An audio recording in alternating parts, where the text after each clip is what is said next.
All right, let's jump into a really powerful novel from the world of Flannery O'Connor, The Mercy Seat. Now, this is a story that gets into some seriously deep questions, right?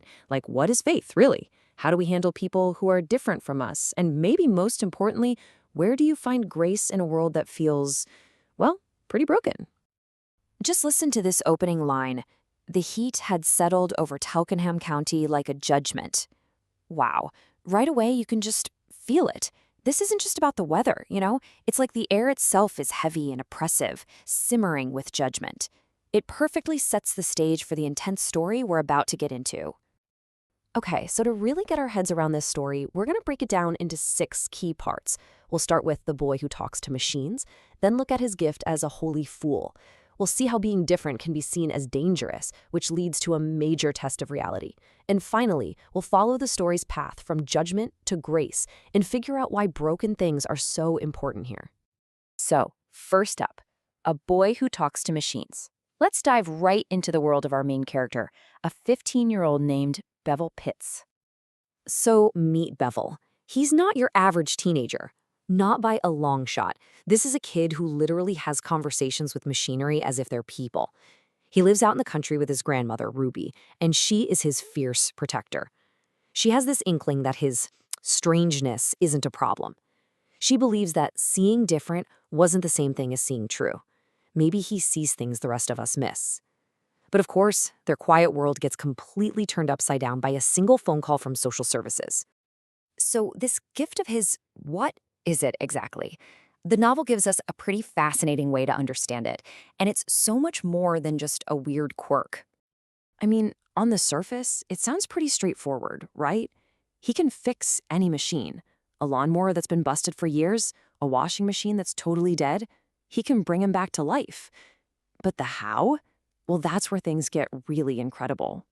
The novel actually gives his ability a name, technopathic empathy, and that word, empathy, is everything. He's not just a mechanic tinkering with parts. No, he's actually communicating with these objects. He can feel their needs, their emotional states, almost like they're alive. So his process is less about engineering and more like therapy. First, he listens. Then he tries to understand what's wrong on a deeper level. He'll actually reassure the machine, and then, somehow, through that connection, he heals it. It's this amazing empathetic bond. And this is where we get into a classic Flannery O'Connor character type, the holy fool. To the rest of the world, a guy like Bevel might seem simple, or maybe even a little slow, but that simplicity is a mask for this incredible spiritual gift. He sees a deeper truth that all the so-called normal people are completely blind to. And as you can probably guess, having a gift like this doesn't go over well with everyone.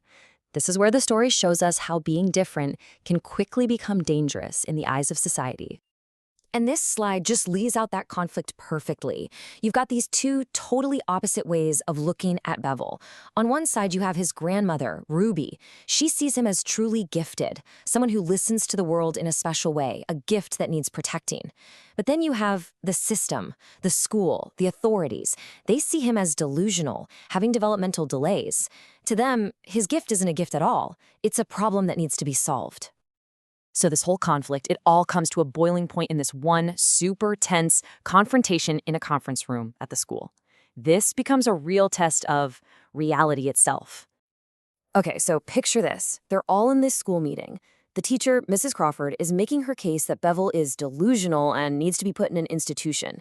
And right at that moment, Bevel himself just walks in. But he's not there to argue. He calmly says he has a message, a warning about a chemical spill on the highway. And just as they're all about to write it off as more of his nonsense, the phone rings. And guess what? The chemical spill is real. In that one single moment, the whole room is just stunned. Bevel's fantasy world just crashed right into their reality. That one phone call changes absolutely everything. And this is where we start to really understand the deep meaning of the novel's title, as the story shifts from a moment of pure judgment to one of unexpected grace. So, The Mercy Seat. It's such a fascinating title because it has this incredible double meaning. On one hand, it can refer to the electric chair, a place of ultimate judgment. But in the Bible, it's the place where God's mercy was given, a place of grace. And that's exactly what happens in that meeting. It starts as a judgment on Bevel, but it ends up being a moment of harsh, startling grace for the people judging him. It's an experience that feels like destruction, but actually opens them up to a new kind of mercy. Which brings us to the big takeaway, right? The whole point of the story. Let's talk about why broken things matter so much in this novel, and what its message is for us. And really, it all comes down to this one central question. How do we tell the difference between what's broken and what's just different? The story really pushes you to think about that. How often do we label someone as dysfunctional or disordered, when maybe, just maybe, we're the ones who aren't seeing the whole picture? Are we trying to fix something that was never broken to begin with? And I want to leave you with this final thought, straight from the author's notes. Mercy often arrives disguised as judgment, and salvation frequently comes through experiences that feel more like destruction than deliverance. It's a challenging idea for sure. It suggests that real understanding, real grace, isn't always gentle.